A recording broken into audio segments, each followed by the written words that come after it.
pastor Isaac Pimentel, pastor da Primeira Igreja Batista em Bom Jesus, em Itabapoana. Quero convidar o pastor aqui à frente, já estará com a palavra. Desde já agradecemos mais uma vez a sua disponibilidade em ter dito sim ao nosso convite. E gostaria de convidar o pastor Miqueias para fazer uma oração, entregando a vida do pastor nas mãos de Deus e as nossas vidas, para que nós ouçamos e recebamos o que Ele tem para nós nessa noite.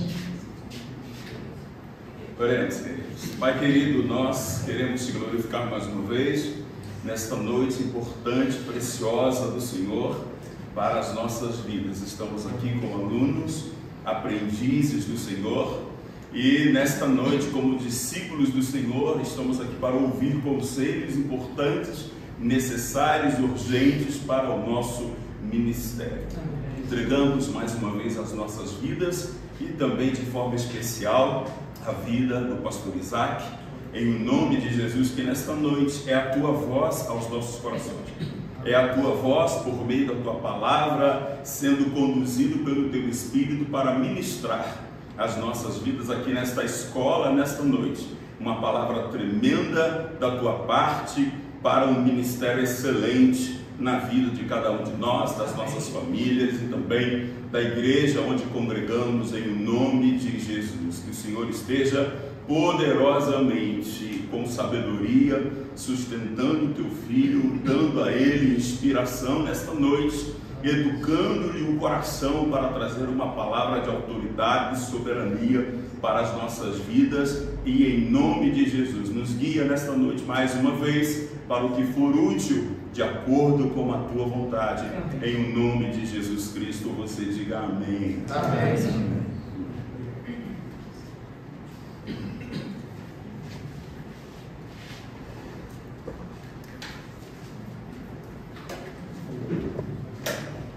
Boa noite a todos. Boa noite. Gostaria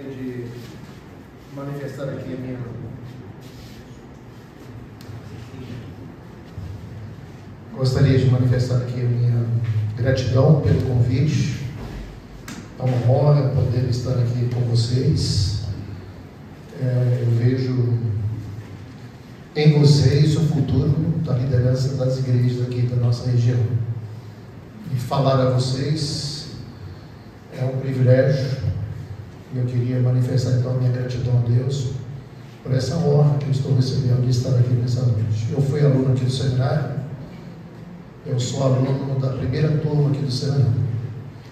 Ou seja, eu sou pioneiro. Nós começamos o seminário e eu vendo vocês aqui sinto muita alegria, aquela recordação do passado, né, como seminarista, desejo de aprender, desejo de exercer o ministério futuro. Eu sei que cada coração aqui esse anseio, né?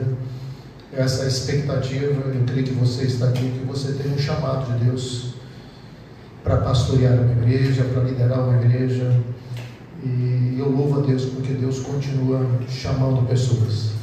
Teve um tempo também do meu ministério que eu servi aqui no seminário, dei aula um tempo aqui no seminário. Tem alguns colegas de ministério aqui em nossa região que foram meus alunos, e foi também um tempo muito precioso, aquele tempo de compartilhar, de aprender, e é muito bom poder ter esse contato com vocês, alunos. Mas infelizmente eu recebi isso como um convite do pastor Romulo esse ano, mas eu estou envelhecendo, né? Já não estou mais, né, Romulo, eu não aguento mais, não tive condições, mas na verdade havia no coração um desejo muito grande de estar com vocês, porque esse tempo em sala de aula é um tempo de amizade, de aprendizagem, mas infelizmente eu não tenho conseguido agendar e ajustar minha agenda. Eu vou compartilhar com vocês um texto da Palavra de Deus, alguns conselhos práticos que o apóstolo Paulo deixou para a liderança da igreja de Éfeso. Esses conselhos encontram-se em Atos capítulo 20, a partir do verso 17 até o verso 38. Atos capítulo 20, do verso 17 ao verso 38. Se você puder, se colocar em pé, eu gostaria de convidá-lo. Nós vamos ler a palavra do nosso Deus em reverência a Ele.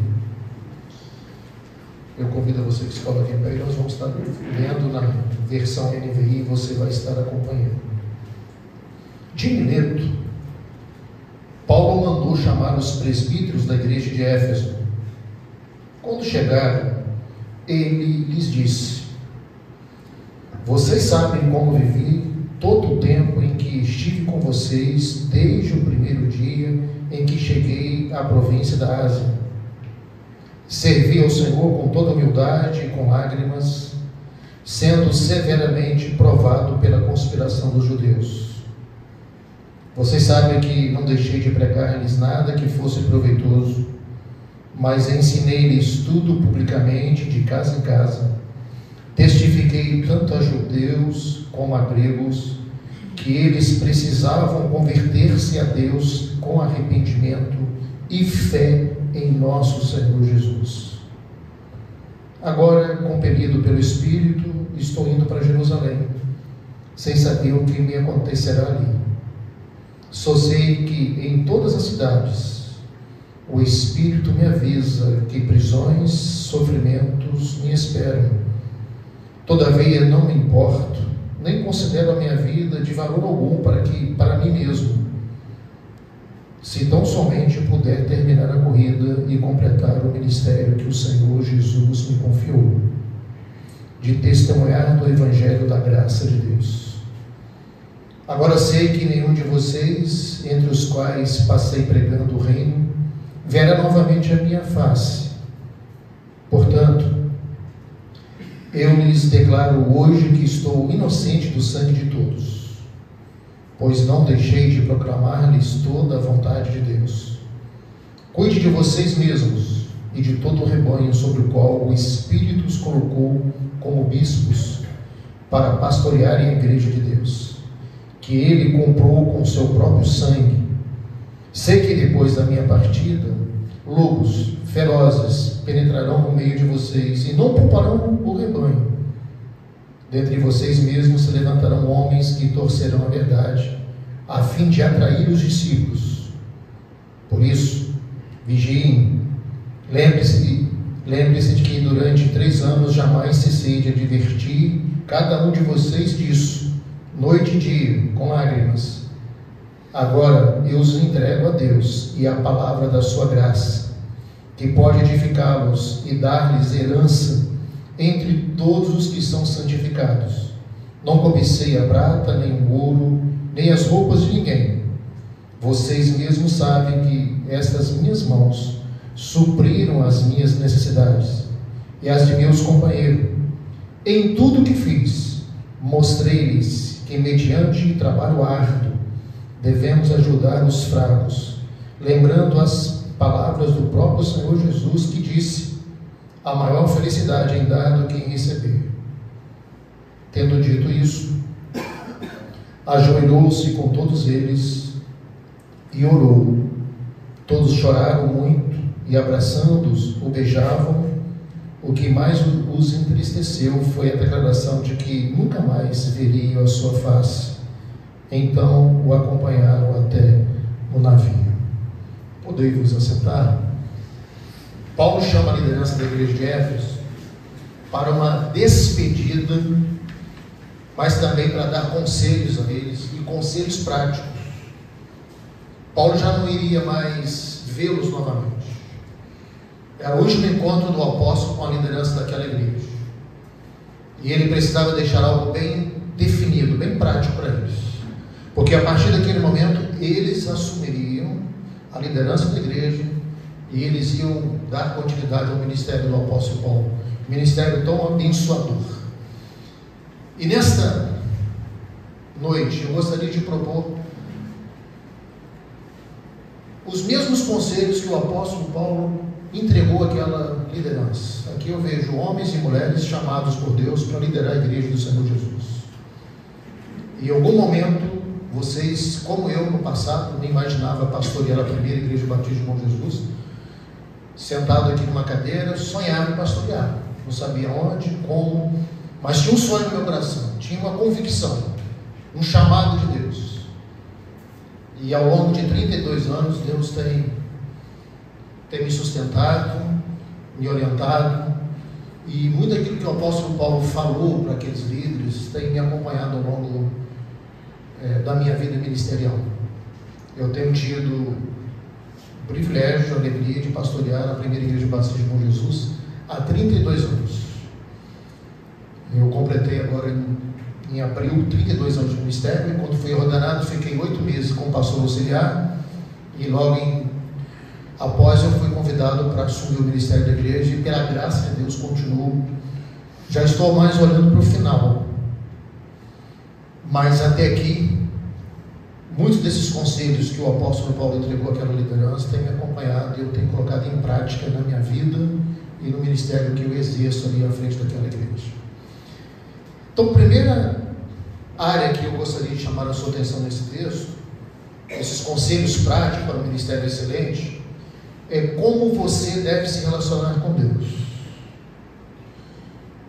O apóstolo Paulo, ele diz o seguinte, quando ele chama a liderança: vocês sabem como vivi o tempo,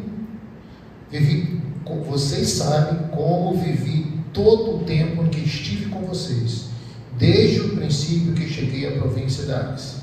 Ou seja, os membros da primeira igreja batista de Bom Jesus, e aqui tem o Rodrigo, que é membro, os membros da igreja me conhecem, eles sabem quem eu sou. E a verdade é que não só os membros da igreja, mas a comunidade sabe quem eu sou. Eu comentava com o Rodrigo, e quando hoje para amanhã minha esposa faz ginástica numa academia e eu faço em outra. A gente vai fazer ginástica amanhã, é porque ela tem preparo físico, eu não tenho, eu estou devagar. Aí eu cheguei e fiquei aguardando ela terminar, e uma jovem chegou perto dela e falou assim: aquele homem de camisa do Flamengo lá é pastor, né? Não sabendo ela que era minha esposa. Ela disse: é assim, é pastor. E ela falou: como que eles não mudam essa música aqui na academia?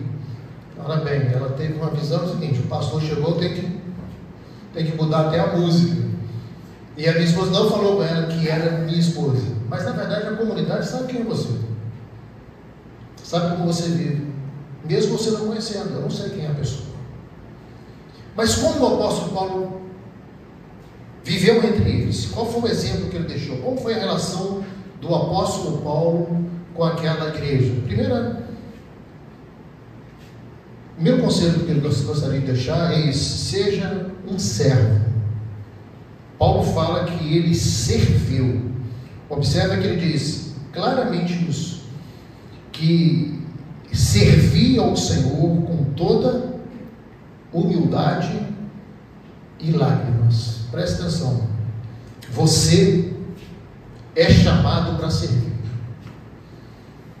Não importa onde você vai servir, não importa. Eu digo a vocês que quando eu nunca imaginava, como seminarista, pastorear a primeira igreja de Bom Jesus, que eu era membro. Eu não imaginava. Mas eu tinha no coração o desejo de pastorear, de servir. E nós somos chamados para servir, não importa onde. Deus me colocou lá, mas Deus pode colocar você em outros lugares que você nem imagina. Mas uma coisa tem que estar muito clara para você: você é um servo. Não importa onde, qual igreja que você vai servir, qual ministério você vai exercer, mas coloque na sua mente: você é servo e nada mais. Nós somos chamados para servir, não somos chamados para ser servidos pela igreja. Eu tenho andado muito preocupado com uma geração de pastores mais jovens que reclamam muito da igreja. E na verdade nós somos chamados para servir a igreja, não a igreja nos servir. Estou invertendo os valores, porque o nosso Senhor, ele diz claramente: eu não vim para ser servido, eu vim para servir e dar a minha vida. E olha que Paulo vai dizer aqui que ele não apenas serviu, mas ele serviu com humildade.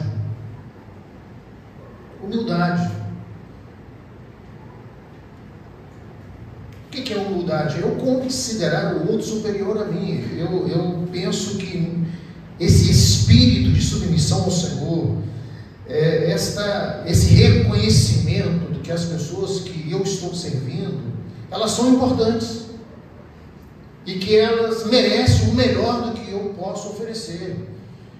Não importa aonde eu esteja, quem sejam as pessoas, aonde elas estão na comunidade, aquelas pessoas são mais importantes do que eu.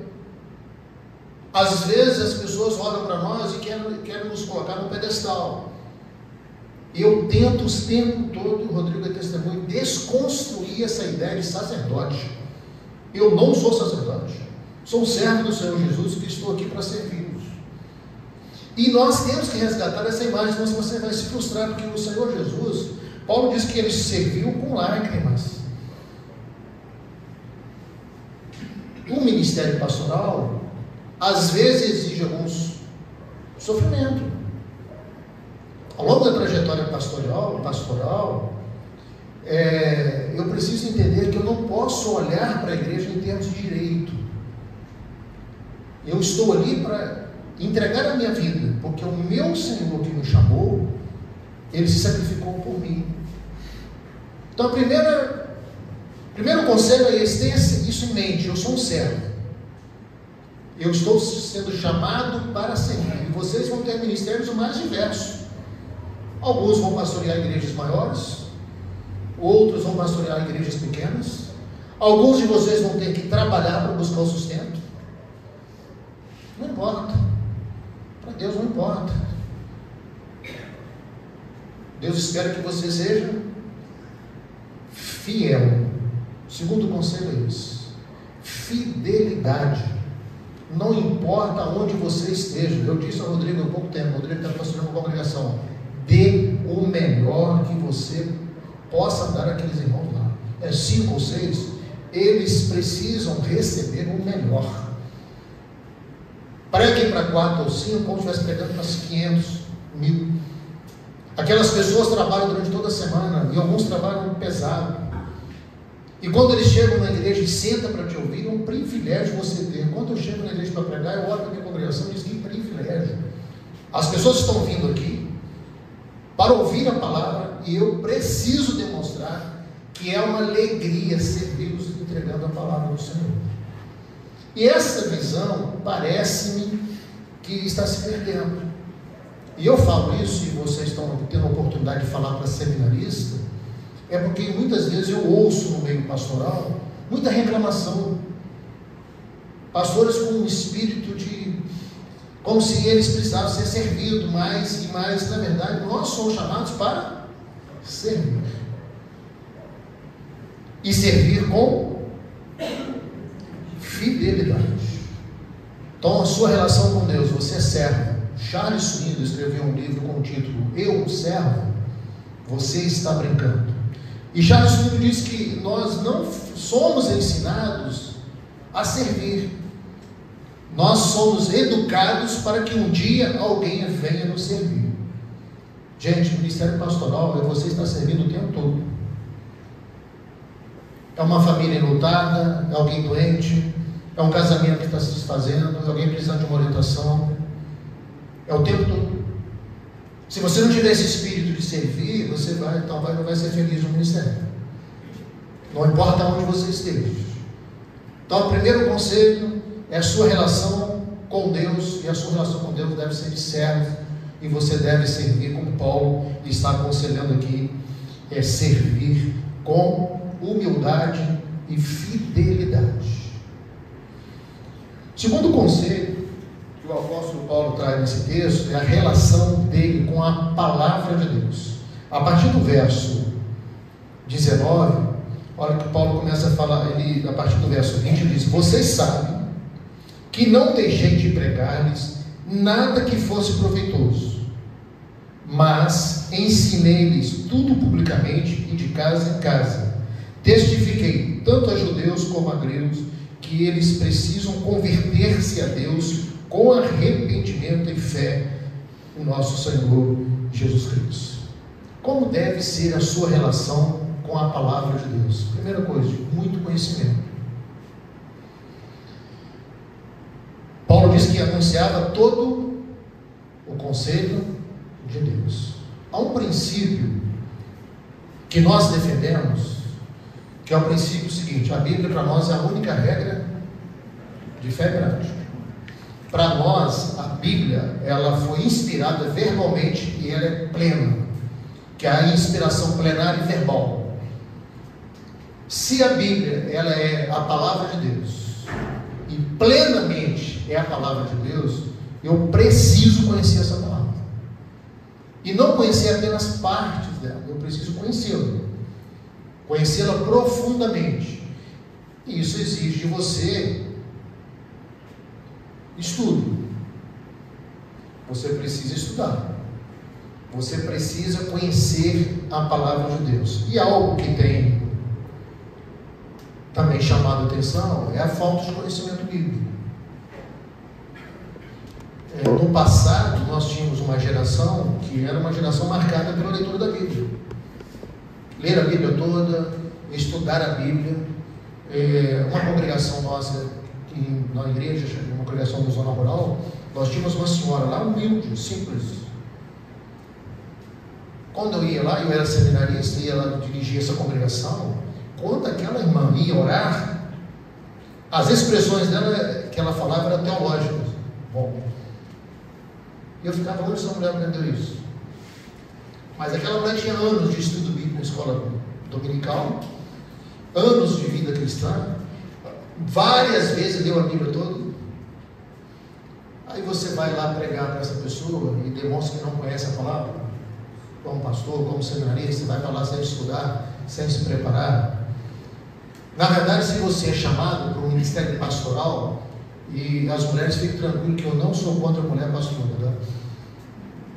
Estou incentivando as mulheres da nossa igreja a pregar, estou colocando várias mulheres para pregar agora. Não importa se você seja uma mulher, se você seja um homem, se você é chamado para um pastoreio, você precisa conhecer a palavra de Deus, conhecer a revelação bíblica. E eu sempre falei para os meus alunos, enquanto professor aqui no seminário, que pregar todo o conselho de Deus, a melhor forma, a forma mais eficaz é pregar expositivamente. Você ser um expositor bíblico. E ser um expositor bíblico exige você estudo. Exige você conhecer como você vai interpretar corretamente o texto bíblico. É um outro princípio nosso, de que nós trabalhamos uma ideia de que a interpretação bíblica deve levar em conta aquele método gramatical, histórico, literário. Ou seja, você tem que conhecer a gramática em que ela foi escrita, o contexto histórico, o estilo literário, para você fazer uma interpretação correta do texto. Lamentavelmente, eu tenho observado muitos pregadores alegorizando o texto bíblico, especialmente narrativas bíblicas. Não sabem fazer uma ponte. John Stott diz que é fazer uma ponte entre dois mundos, fazendo uma ponte do Antigo Testamento com o Novo. Nós interpretamos o Novo à luz do interpretamos o Antigo à luz do Novo. Aqui é o princípio da revelação progressiva. Então, na verdade, vocês têm que buscar essas informações e estudar, para sermos uma geração de pastores que pregam. Os batistas, ao longo da história, nós fomos marcados por bons pregadores no púlpito. E um bom pregador, não estou falando de oratória, eu estou falando de conhecimento bíblico. Pastores que conhecem a palavra, sabem dar uma interpretação correta no texto, sabem fazer uma explicação. O que Paulo está dizendo é que ele pregou todo o conselho de Deus. Ele não deixou, ele não negou aquela igreja enquanto lá esteve. E se há um elogio que nós devemos buscar enquanto pregadores, é o elogio seguinte: aquele pregador é um pregador bíblico. Sabe por quê? Porque a autoridade não é o pastor. Eu não sou autoridade. A autoridade é a palavra. E quando eu estou expondo a palavra, eu estou chamando a autoridade para quem tem autoridade, porque não é a palavra de Deus. Então eu não sou autoridade. Eu devo viver essa palavra que eu estou pregando. Mas a autoridade é a palavra. E pregar a palavra, todo o conselho de Deus, certamente a sua igreja vai reconhecer isso. A igreja vai olhar para você e vai dizer: o nosso pastor é um pregador bíblico. Eu posso vir aqui porque eu vou ouvir a palavra de Deus. E Paulo está dizendo exatamente isso. Foi o que ele fez enquanto lá esteve. Mas é interessante nesse texto que Paulo fala que ele pregou tanto publicamente como de casa em casa.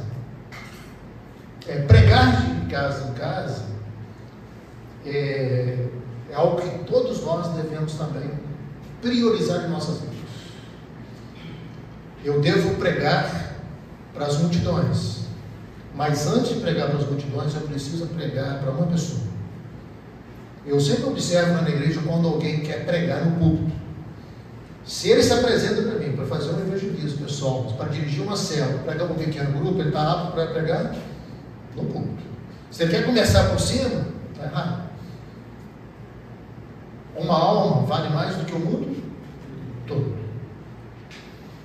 Há uma estatística que é antiga, mas não sei se não deve estar valendo hoje, mas a percepção que é uma realidade ainda, que é uma estatística do evangelismo explosivo internacional, que nos Estados Unidos 95% dos membros das igrejas evangélicas nunca levaram uma pessoa a Cristo.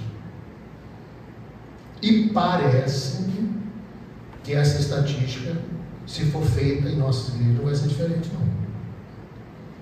Compartilhar o evangelho. Você pode observar que Paulo está dizendo o seguinte, está falando em pregação, mas observa que Paulo, olha a mensagem dele: ensinei-lhes tudo publicamente, de casa em casa, testifiquei tanto a judeus como a gregos, que eles precisavam converter-se a Deus com arrependimento e fé em nosso Senhor Jesus.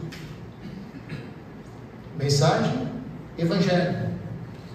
E eu preciso aprender a pregar. Eu disse no domingo à noite no púlpito, pregando, que preguei um sermão em Atos, e Pedro prega um sermão, o mesmo sermão,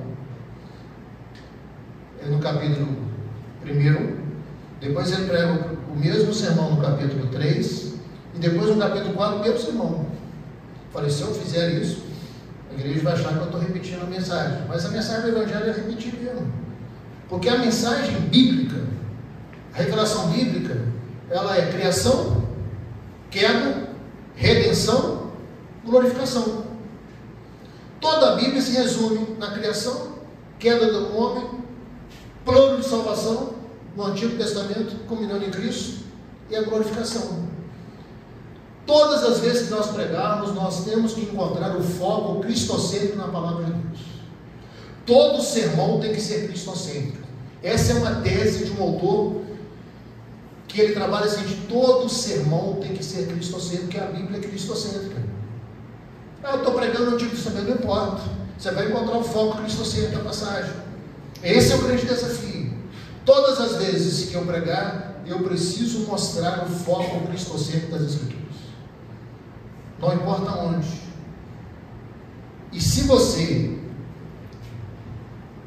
fizer isso para uma pessoa, quando nós fazemos, quando pregamos para uma pessoa, nós somos muito mais eficientes do que quando pregamos para a multidão. Quando você tem a oportunidade de sentar com uma pessoa e compartilhar o evangelho com ela. Quando eu fazia o seminário, o meu professor de evangelismo chamava-se Joselito Sena. Alguém conhece? Já ouviu falar? Só o bom. Tá velho? O pastor Joselito Sena era um evangelista, e o seminário funcionava ali na segunda igreja batista, e o pastor Joselito, a gente tinha um mau medo, porque de repente chegava em sala de aula, vamos fazer, dividir dupla, sai pelo bairro aí e vai evangelizar. Ele está querendo teoria, ele falou, vocês vão lá para praticar. E eu lembro-me que certa vez eu saí com um colega de classe, chamava-se José Sérgio, e ele tinha muita dificuldade, e eu também, muita dificuldade para falar do evangelho. Que dificuldade! E é um bairro de classe alta, né? Primeira casa que nós batemos, não fomos bem recebidos. E eu entrei no ministério com muita dificuldade de evangelização pessoal. até que eu fiz um treinamento de evangelismo explosivo. Não sei quantos vocês conhecem aqui. O evangelismo explosivo, ele não é apenas teórico, ele é prático. E na época que eu fiz na segunda igreja batista Cachoeiro, e era uma clínica para pastores. E o treinamento que eu fui fazer prático, na rua, nós saímos nas ruas de Cachoeiro, numa praça, quem estava conduzindo o treinamento era um adolescente de 13 anos. E o pastor Luiz Jobrael, pastor então da igreja na época, falou com a gente: olha, vocês não participam, vocês apenas observam essa adolescente. Tinha adolescente, tinha pessoas mais de idade, mas eu saí como adolescente. Ela fez várias abordagens, apresentando o evangelho nas ruas. E depois daquele curso eu perdi totalmente o medo de pregar o evangelho para uma pessoa. Se você tiver a oportunidade de fazer, depois dessa experiência, nós trabalhamos lá na igreja com o evangelismo explosivo. Nós recebemos várias clínicas lá para pastores, treinamos muitas pessoas aqui nessa região toda.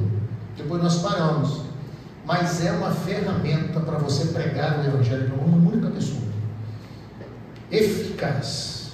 E sempre que eu tenho oportunidade, eu uso. Agora nós adaptamos lá na igreja para um programa chamado Identidade 316, que nós convidamos pessoas para ir à igreja no sábado à tarde, e ali nós compartilhamos o plano de salvação a partir do EI. Muito eficiente. Então, é importante você pregar para muitas pessoas, mas é também importante você pregar para uma única pessoa. E talvez pregar para uma única pessoa é difícil. A maior dificuldade que eu tive foi essa. Já pregava, já era pastor da igreja, já estava pregando, mas quando eu tinha que sair para pregar para uma pessoa, evangelizar, e as pessoas têm medo. A maioria das pessoas tem medo. Mas quando você é treinado a fazer isso, você vai perceber que é algo que nós devemos investir o nosso tempo, porque vale a pena você pregar para uma única pessoa. É importante pregar para muitas pessoas, como Pedro pregou 3.000 conversões, depois 5.000, sim, mas é muito importante que o pastor dê o exemplo, a pastora dê o exemplo. Nós precisamos ser o exemplo. Se eu quero que a minha congregação saia evangelizando, eu preciso saber evangelizando. Se eu quero que os membros da Primeira de Jesus liderem uma célula, eu tenho que liderar uma célula. Eu não posso esperar que eles façam algo que eu não faço. Eles precisam ver eu fazendo e dizer: funciona. O que o seu pastor faz, então funciona. Então coloque isso na sua cabeça, você tem que ser um exemplo. Então, para ser um pregador, precisa de conhecimento, estudo. Se você não gosta de estudar, não entre no ministério. A nossa vida é de estudo. A vida é de estudo. Todas as semanas eu prego. E toda semana eu tenho que ter um tempo reservado para estudo. Se eu quero alimentar a mesa, o rebanho do Senhor que está sob minha responsabilidade. Eu não gosto de leitura, eu não gosto de estudar. Então, você não vai ser bem sucedido no ministério pastoral. Porque o ministério pastoral exige de você esse tempo dedicado. Mas Paulo fala algo aqui muito interessante também. Ele não só pregou, ele ensinou. Pregar é muito interessante, né? Pregar é diferente de ensinar. Existe uma grande diferença entre anunciar a vitória do seu time e ensinar seu time a jogar futebol. Então, olha bem, devemos pregar às pessoas que Jesus Cristo é o único e eterno Salvador. Contudo, precisamos também ensiná-las a viver como um cristão. Então, nossa missão é dupla: pregar e discipular. Há 2 anos atrás, nós estávamos realizando um congresso de casais, e nesse congresso, normalmente a gente leva um preletor de fora, mas nesse congresso quem pregou foi eu. E foi um casal convidado de última hora, eles pediram para ir. Aliás, a moça estava fazendo umas lembranças do congresso, e na última hora ela pediu a pessoa responsável: a gente pode ir nesse congresso com vocês, tal? Aí a pessoa: não pode, não tem problema não é fechado não. Eles foram e eles se converteram lá. E no dia que terminou o congresso, eles me chamaram, queriam conversar comigo. E a liderança falou, pastor, ela disse que quer conversar com o senhor. Quando eu conversei com eles, eles falaram, nós nos convertemos, pastor, tomamos uma decisão aqui. E a gente está retornando para Jesus, nós somos católicos, nós estamos chegando lá, nós queremos começar a frequentar a igreja. E eu fiz um convite, eu trabalho com célula na minha casa, e a líder do congresso, que era amiga, ele falou, só pastor, eu levo eles na casa do senhor. Há 2 anos isso aconteceu. E desde então eu tenho discipulado esse casal. Discipulado como? Através da célula, relacionamento, amizade. E agora, domingo próximo, agora ela já vai pregar o primeiro sermão na igreja. E eu estou muito feliz, por quê? Porque é um trabalho, porque eu vi o crescimento daquela, é um casal, mas é a esposa, o crescimento da esposa. Ela já está em condições, ela lidera a célula comigo, e ela já está em condições de assumir um púlpito. Então, esse ensinar é algo muito gratificante. É muito gratificante. Você acompanhar o crescimento daquela pessoa. Ver ela conhecendo a palavra, crescendo. E todo pastor, todo líder tem que ter esse desejo de ensinar, que é o discipular. Nós temos que olhar para essas pessoas e falar, eu estou investindo. Agora você pergunta, é fácil durante 2 anos, toda terça-feira você está ali, tem que estar presente, eu não abro mão de estar ali, de recebê-los bem. É o investimento que você vai olhar no futuro e vai dizer, olha, como que vale a pena. Então Paulo está dizendo, eu preguei, eu ensinei. Então você é chamado para pregar, mas também para ensinar. Em terceiro lugar, como deve ser a sua relação com o ministério? A partir do verso 22, Paulo começa a falar do ministério dele. Olha, agora, compelido pelo Espírito, estou indo para Jerusalém, sem saber o que lhe acontecerá ali. Só sei que em todas as cidades o Espírito Santo me avisa que prisões e sofrimentos me esperam.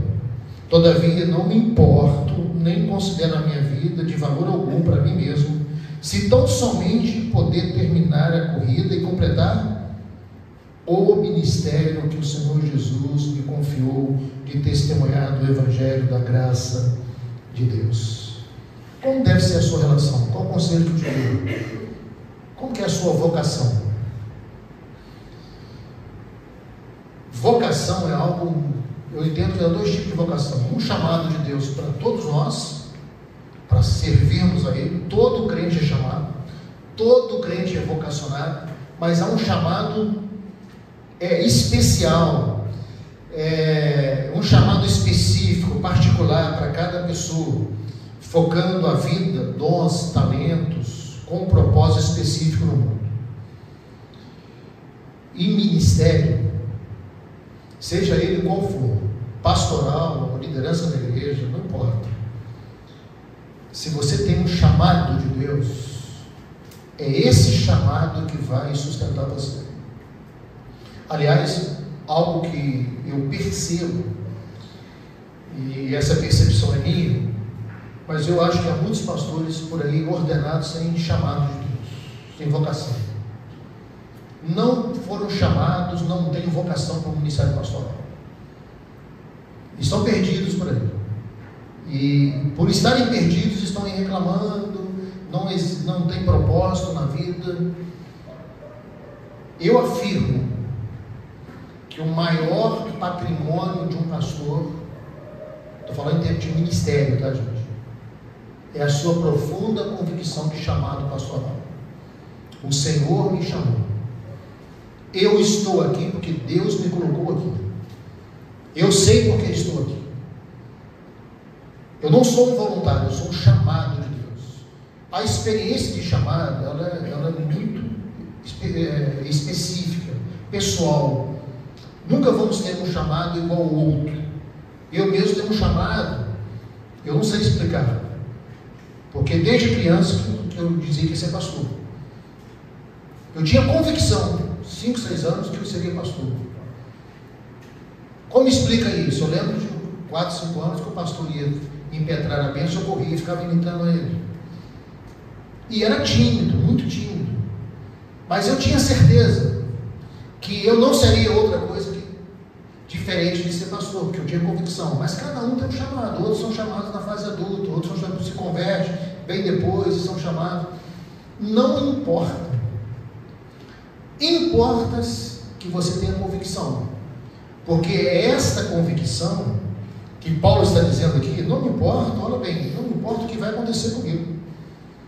Paulo está dizendo, não me importo, contudo que eu cumpro o meu ministério, porque o ministério, e Paulo está falando aqui de algo de sofrimento, gente.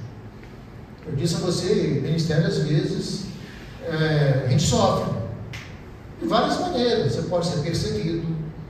O reverendo Hernandes de Elop, que faz essa afirmação, eu ouvi dele, mas na verdade essa frase nem é dele, é de um outro autor, que ele diz, quando alguém perguntar sobre a sua igreja, como que está a sua igreja? Normalmente as pessoas perguntam, como está a sua igreja? O que a gente fala? Está muito bem, está ótimo, né? Mas a igreja, ela não está bem. A igreja está mais ou menos e ela está ruim. Porque na igreja tem pessoas boas, pessoas convertidas, tem pessoas que não estão nem aí, se a coisa está indo, se não está indo. Toda igreja é assim, e tem gente ruim, maldosa, maledicente, fofoqueira, gente não convertida. Há pessoas não convertidas na igreja. E eu sei que quanto maior a igreja, mais pessoas não convertidas ela tem. Que vai chegando, se converte. Então a verdade é que muitas vezes nós sofremos, por vários motivos. Sofremos a dor de uma família. Lá na igreja tem um rapaz que perdeu a filha de acidente, e ele não superou aquela perda. Não superou. Eu sofro com ele, oro por ele todos os dias, mando uma mensagem para ele. E hoje ele me mandou uma mensagem chorando, gravou um vídeo, porque o último dia que ele encontrou com a filha foi numa festa na cidade, que foi naquele lugar, e ele não superou isso mesmo que eu ore, incentive, eu sofro, porque eu não sei, eu não posso medir o sofrimento de um pai que perde uma filha de acidente de 20 e poucos anos. Tem como medir. Mas isso traz sofrimento a você algumas vezes. Traz sofrimento, perseguição. Dias atrás eu tenho uma moça que vai à nossa igreja, ela é casada com um rapaz da igreja, mas ela não é crente, ela não me cumprimenta. Aí eu passo o cumprimento, ela vira o rosto para o lado, fica, o que eu fiz essa moça? Aí eu fico procurando informação. No casamento dela, eu ia fazer, não fui fazer porque eu tive Covid. Eu falei assim, deve ser por isso que eu tive Covid, não podia fazer o casamento, eu pedi outro pastor para fazer. Aí alguém falou assim, não é nada disso não, pastor. Ela não gosta só porque eu levei no culto, o senhor estava pregando o evangelho, era espírito, o senhor falou alguma coisa que ela ficou com ódio do senhor. Ela tem um ódio do senhor, ele revelou isso para mim. Ela não pode nem ver o senhor. Eu falei, então é por isso, é porque eu preguei alguma coisa, eu preguei o evangelho, eu tenho certeza. Eles não sei o que o senhor falou, mas ela saiu daqui, disse que nunca mais vem aqui em igreja. Vai na célula, tem uma célula que ela frequenta, tem pessoas que não gostam de você porque você prega o evangelho, é verdade. Ou não gosta de você vai ser perseguido. E há outras pessoas que vão te perseguir. Mas se você tem convicção, você... Em relação ao ministério, o segundo conselho é o seguinte, paixão, gente. Paulo está demonstrando aqui que para ele a coisa mais importante é completar o ministério que o Senhor Jesus lhe confiou. Vocação e paixão. Você tem paixão pelo Senhor Jesus, pelo ministério pastoral? Você é capaz de sacrificar pelo ministério? Você é uma pessoa abnegada? Porque Paulo está dizendo aqui o seguinte, ele era uma pessoa abnegada. Alguém que estava disposto a fazer um sacrifício voluntário, abrir mão dos próprios desejos, da própria vontade e da própria vida. Paulo está dizendo, eu abro mão da própria vida para cumprir o ministério que o Senhor me confiou. Meus irmãos, isso é algo muito profundo. E esse é um ponto que eu tenho algumas referências pastorais. Eu preguei agora recentemente no sepultamento de uma dessas referências, que era o pastor Antônio Francisco de Faria. Foi meu pastor há muitos anos e para mim era uma referência. Outro é o Judici Frutuoso, pastor da primeira igreja batista de Itaperuna. Foi meu professor no seminário, realizou meu casamento junto a minha de autoria, eu gostava muito disso. Gosto ainda de estar vivo, né? E o terceiro é o reverendo Luiz Lopes, é presbiteriano lá de Bom Jesus. Quando eu vejo algum pastor publicando, pastor cometeu suicídio e tal, eu fico, gente, as minhas referências, nunca eles pensaram em cometer suicídio. Isso não implica que eles passaram por dificuldade, não, gente. Lutas e lutas. Hoje, o pastor se fazendo de vítima. Esse sentimento de autopiedade, que é um dos piores sentimentos que o ser humano pode ter. Na verdade, eu preciso ter essa percepção de que todo sacrifício para cumprir o ministério que o Senhor me confiou vale a pena. Senão daqui a pouco eu vou embarcar nessa. Quando alguém chega para mim e diz, pastor cometeu suicídio, eu pergunto, será que ele era convertido? Eu acho que não. Eu falo, mas você está sendo radical, mas eu acho que não. Porque os meus referenciais me ensinaram diferente. Eu aprendi diferente. Como a irmã orou aqui, ser cristão é uma alegria, ter Cristo. Independente das circunstâncias da vida, das lutas da vida, para o crente. Já imagina para o pastor. Eu prego, e se eu não viver isso? Eu estou pregando isso todos os dias, que Cristo satisfaz, Cristo preenche o vazio no coração, transforma. A alegria, ele é constante, apesar do sofrimento que a gente enfrenta no dia a dia da vida. Mas se eu sou um pastor que fico com essa mensagem, que eu sou uma vítima da igreja, que eu vou cometer suicídio por causa da igreja, aí lembro-me do pastor Josias Godoy, quem conheceu? Poucos também. O pastor Josias Godoy, pastor veterano aqui do nosso campo, pregando no retiro de pastores, com um tema, qualidades do pastor. Era uma devocional que tinha no retiro, e o pastor Josias estava pregando, um pastor, homem de Deus, muito simples, e o pastor Josias falava da qualidades do pastor. Primeira qualidade, ser convertido. Aí a gente fica assim mesmo. Aí ele falou, vocês estão rindo? Já conheci 3. Pastor Josias, se ele conheceu 3, então tem mais alguns aí perdidos. Se o pastor Josias, que nome santo de Deus, conheceu 3, tem mais alguns ali no nosso meio aí, não convertido. Vocês estão percebendo o que Paulo está dizendo? Que a vocação, paixão, abnegação, disposto a pagar o preço para cumprir o ministério que o Senhor confiou a vocês. Porque se eu perder essa visão, eu não vou ser bem sucedido no ministério. Porque o ministério exige realmente essa convicção de chamado, paixão que inflama o coração. A paixão é o primeiro passo para a realização. Seu desejo determina o seu destino. A paixão aumenta a sua força de vontade. Se você deseja muita coisa, pode encontrar força de vontade para alcançá-la. Um fogo no coração eleva tudo na vida. Uma pessoa com grande paixão e poucas habilidades sempre supera uma pessoa com grande habilidades e nenhuma paixão. Olha bem essa frase: uma pessoa com grande paixão e poucas habilidades sempre supera uma pessoa com grandes habilidades e nenhuma paixão. E o ministério exige paixão, ser apaixonado pelo Senhor.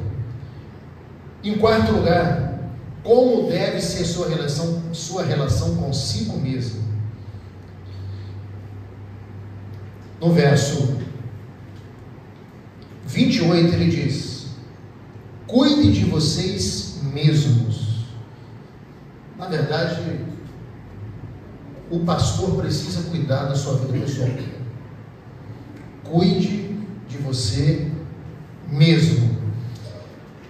Paulo trabalha alguns temas aqui nesse texto interessante. Primeiro, cuidado com a cobiça, cuidado com a preguiça, cuidado com o egoísmo. Ele está te chamando a atenção, logo abaixo, a respeito do dinheiro.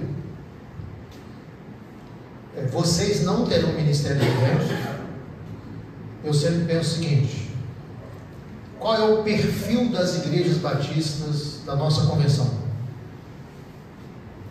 Igrejas pequenas, a maioria delas. A maioria das nossas igrejas são igrejas pequenas que vão oferecer a vocês um salário bem baixo. Essa é a realidade. Poucas igrejas têm, e se você olhar para a sua própria associação, você vai encontrar poucas igrejas com perfil de exigir do pastor. Então, por exemplo, vai pegar a primeira de Bom Jesus, primeira de Itaperuna, tem mais algumas igrejas maiores, mas você sabe o seguinte: eu estou entrando no ministério pastoral e Deus pode me chamar para pastorear uma igreja pequena.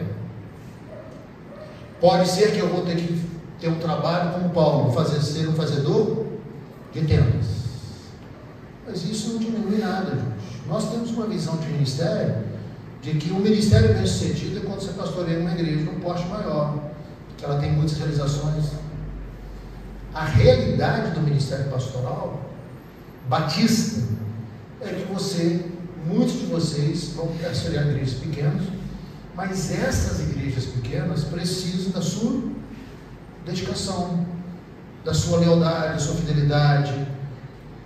E na verdade, Paulo está aconselhando a liderança e está falando com eles que, olha, não cobicei a prata, nem ouro, nem roupas de ninguém. Vocês mesmos sabem que estas minhas mãos supriram minhas necessidades e a de meus companheiros. Como eu disse a vocês, eu sou influenciado por uma geração de pastores que me ensinou o seguinte: não trate de dinheiro com a igreja. Eu nunca tratei de dinheiro com a primeira igreja batista com Jesus. Nunca perguntei quanto eles iam oferecer de salário. Nunca reivindiquei o aumento. Recebi um convite para pastorear uma igreja, não perguntei quantos eles me ofereceriam. Conversei com a minha esposa e disse: olha, se for vontade de Deus, a gente vai deixar e vamos embora. Se Deus está mandando a gente vai. No decorrer, a igreja primeiro entendeu que eu não deveria sair, mas a igreja me enviou o convite sem falar de salário, porque eu aprendi que não se discute esses valores com Deus. Quem chamou você? Foi o Senhor. Quem é o patrão, o seu patrão? É Deus, é Ele que chamou você. Se for necessário você ter uma outra atividade, não tem problema nenhum. Olha, a igreja não pode me oferecer um sustento que eu tenho condições de ser integral. A igreja que eu pastoreio, ela exige ministério integral. Às vezes que eu saí da primeira igreja para ajudar outras igrejas, ela teve que me autorizar. Ela entende que o meu ministério integral, eu não tenho liberdade de aceitar um convite interino. Se aceitar, eu preciso pedir permissão a ela. Mas os meus mentores me ensinaram isso. Conversava com o pastor Toninho, ele faleceu agora. Um mês atrás eu conversava com o filho dele, a primeira igreja de Jesus, e ofereceu uma festa de aniversário para ele, um culto, e falava com o filho ajustando o culto, e eu ouvia ele falando por trás, 90 anos. Olha, não quero ouros para a igreja nenhuma, não quero nada, porque essa geração ensinava o seguinte: olha, nenhum peso para a igreja, nenhum peso para a igreja do Senhor Jesus, sou servo dela. E nós precisamos aprender isso e ter essa percepção. Paulo está dizendo: não cobicei. Interessante que Paulo escreve a Timóteo, aconselhando a Timóteo. Gente, estou falando, você não vai entender. Paulo está aconselhando a Timóteo e ele vai falar a mesma coisa para Timóteo.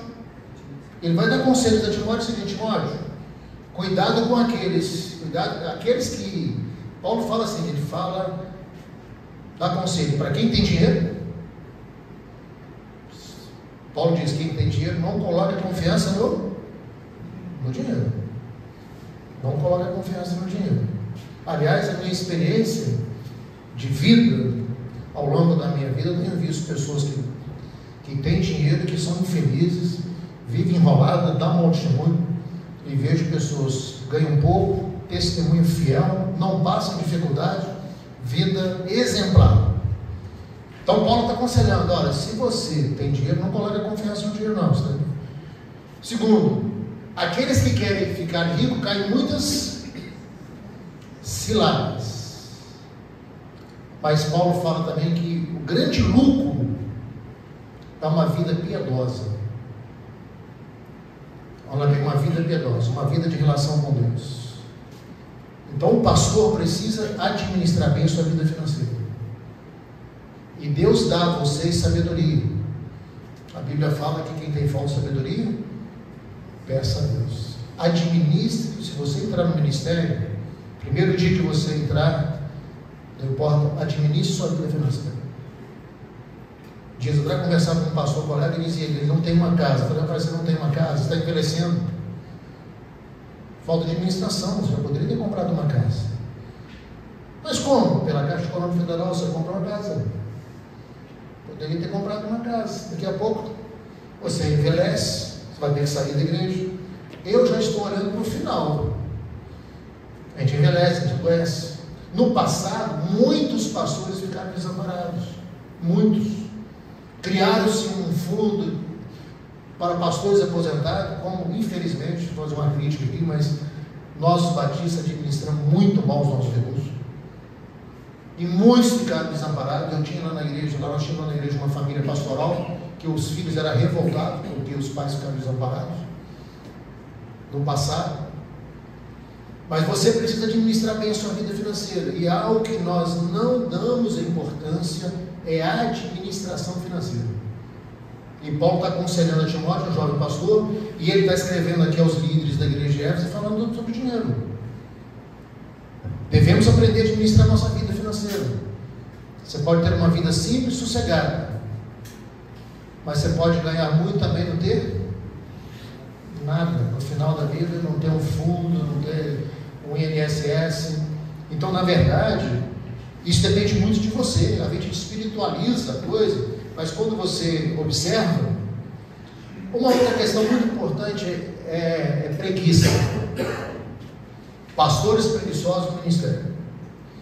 Eu lembro-me que pastor Saulovi Bernardo, quem conheceu? Saulo Bernardo. Pastor Saulovi era executivo da Convenção Batista Brasileira. É antigo, mas era executivo da Convenção Batista Brasileira.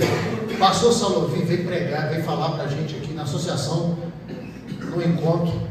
Ele já estava com 70 e poucos anos, executivo da Brasileira. E ele estava viajando no Brasil naquela época, de carro. Aí ele falou, ele pregando, ele falou lá para falar para a gente, ele falou algo que me marcou. Eu estava iniciando o ministério.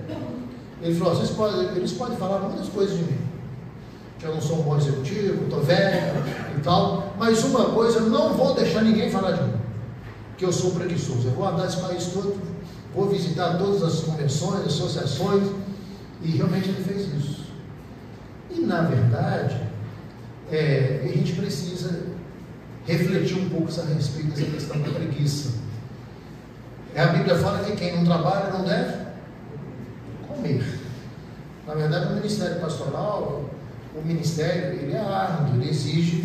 As pessoas que você vai pastorear, as pessoas vão estar trabalhando durante a semana toda, e algumas delas têm uma vida dura. Às vezes eu vejo lá na igreja pessoas que vão para o templo, moram longe, vão a pé, chovendo. E às vezes a gente prega, exige, fala, querendo que as pessoas estejam ali. E se essas pessoas não veem em nós também uma disposição, dando exemplo de que nós estamos na frente, movimentando, por que eu vou fazer isso?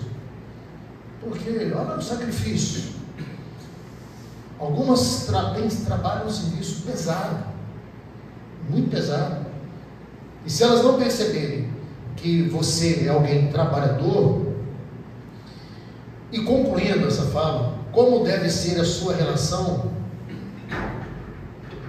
com a igreja?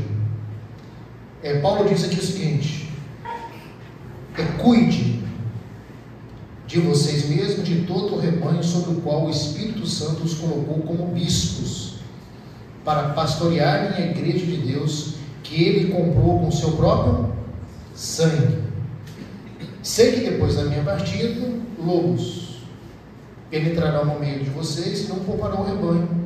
E dentre vocês mesmos se levantarão homens que torcerão a verdade, a fim de atrair os discípulos. Por isso, vigiem. Lembre-se que durante 3 anos jamais cessei de advertir cada um de vocês advertir vocês disso noite e dia com lágrimas. Sua relação tem que ser de cuidado, muito cuidado. Nós estamos vivendo um tempo que lobos estão querendo penetrar no meio do rebanho. Muitas heresias e muitas coisas. Hoje é um tempo difícil.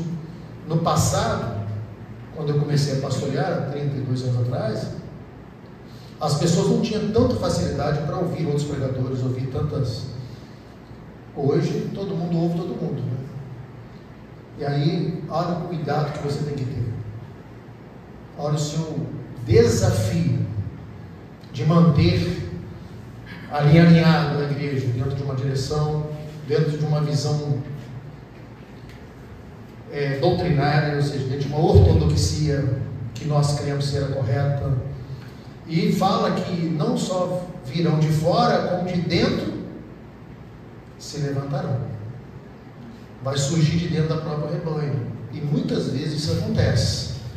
Surge de fora, mas também se levanta dentro da própria igreja. Ao longo dos anos eu passei por essa experiência, alguém levantando. Eu tento lá na igreja dizer assim: você segura muito, eu seguro, eu centralizo. Púlpito é minha responsabilidade, ensino é minha responsabilidade. O pastor é o responsável pelo ensino da igreja.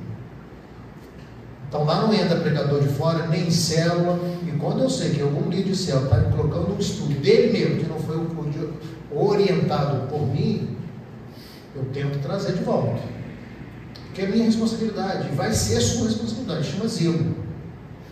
Cuidado, porque se você não tiver esse cuidado, vai penetrar, vai entrar, vai se levantar no meio do rebanho, e quando você perceber, a igreja está dividida.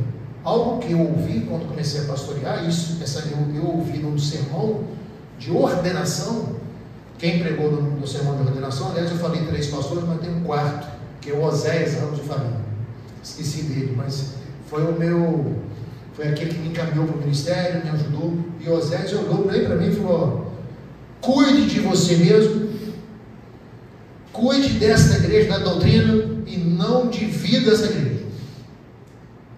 Pior coisa que tem, um pastor dividir uma igreja, rachar uma igreja. Olha, eu vim da arrepiado. Eu quero cumprir como Paulo e não dividir a igreja, chegar com uma igreja unida. Uma igreja.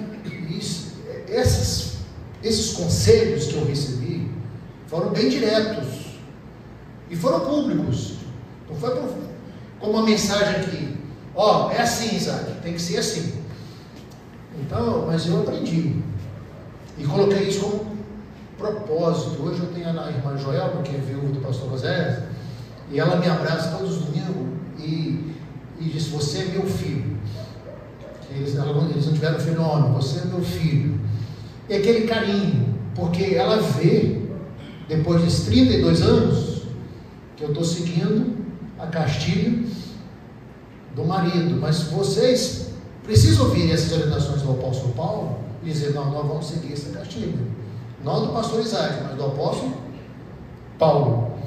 E concluindo essa minha fala, sua relação com a igreja, ame a sua igreja. Olha como termina esse texto: tendo dito isso, ajoelhou-se com todos eles e orou. Todos choraram muito e, abraçando, o beijaram. O que mais os entristeceu foi a declaração de que nunca mais veriam a sua face. Então o acompanharam até o navio. Nós precisamos aprender a amar a igreja, amar aquelas pessoas que Deus colocou sobre os nossos cuidados. Coloque isso como projeto de ministério. Comece amando as crianças. Ame as crianças. Se você amar as crianças, os pais vão amar você. O Rodrigo está ali. Sabe que as crianças da minha igreja, elas correm na hora de cumprimentar, elas correm todas no púlpito para me abraçar. E eu procuro guardar todos os nomes das crianças. Porque quando as crianças estão passando, o pai está do lado. Eu procuro olhar para a criança e falar o nome dela. Aqueles bebês, eu já vou falando o nome. Quando a criança vem me abraçar, eu abaixo e abraço ela. Me coloco. E quando essas crianças amanhã são líderes. Essas crianças crescem amando você, se você demonstrar amor sincero a elas.